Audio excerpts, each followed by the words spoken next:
The small town of Akari was a place where time seemed to move at a slower pace, like a river thick with silt. Narrow streets, lined with old, stooping lamps that cast a soft, apologetic glow. People lived in quiet rhythms, their movements measured, their voices seldom raised. Shops closed as the sun dipped low. By nightfall, the town lay in deep, undisturbed slumber, wrapped in pale, gentle light. Yuki found comfort in the stillness. He lived alone in a small apartment above a closed-down bookstore. He worked at a local bakery. He cherished smelling fresh bread at first light. He enjoyed the town's profound quiet, a silence ancient and complete. He did not enjoy the last train, a midnight service that cut through the night like a lonely sigh. Sometimes work kept him late. As Yuki sat on the cold bench, a soft melody began to drift through the air, so faint he at first thought it was a trick of the wind. It was a strange and simple tune, like the chime of a small bell submerged deep underwater, muffled and distant. He recognized it, though he could not recall from where. The song consisted of just 3 repeating notes, a simple, haunting loop that seemed to hang in the damp air.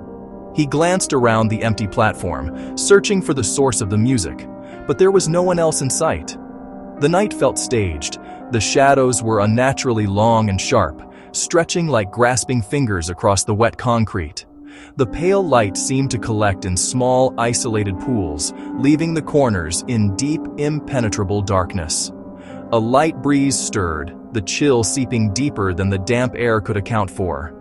Then, a dark shape slid into the station, moving with the silent grace of a great black fish navigating murky depths. The train had arrived. As he stepped aboard, Yuki realized the faint 3-note song was playing here too, seemingly from hidden speakers in the ceiling.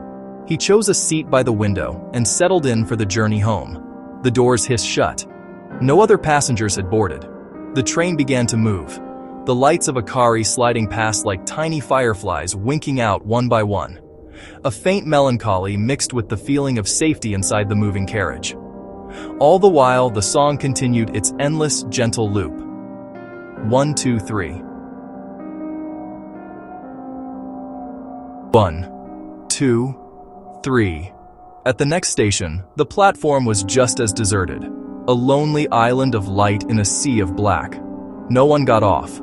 No one got on. The only sign of life was a stray cat, its eyes gleaming like tiny green jewels. It flicked its tail and vanished. The journey resumed. A chill traced his spine. His hands looked pale under the dim light. He hummed along. A light flickered, plunging the car into brief darkness. A single passenger, a young girl, small and slight, her gaze fixed on the rain-streaked window, her eyes utterly still. The train continued its relentless journey through the sleeping countryside, dark and silent, their windows like vacant eyes. At an unnamed stop, the girl rose and disembarked without a sound. A small figure, posture strange, her shadow trailing like a stain. After her departure, the carriage felt even emptier. A sense of being watched settled over him, though no one was there. The train pulled into an old station, its posters faded by sun and rain. An old man boarded, his lantern casting a soft, warm circle. He hummed the song, a hollow resonance from his chest. A folded paper slipped across the aisle, his task complete. Curiosity won over fear. The paper felt brittle and ancient, a simple hand-drawn map. Stations marked along a wavering line. Near the end, a strange house and many, many eyes. He looked up to ask, but the man was gone. The song swelled. The final stop was his own. When the train finally pulled into his station, Yuki knew something was wrong. Posters were blank. The lamps emitted a sickly light. The air smelled sealed for a century. He stepped down, his footsteps echoing unnaturally. The town seemed a distorted imitation. Windows looked like empty eye sockets. Faces in shop windows seemed to shift and breathe. He started to see them everywhere, the same small marks from the map. The lamps cast the same anemic light. The merry-go-round stood perfectly still. For a moment, A clear note hung in the air. Then silence.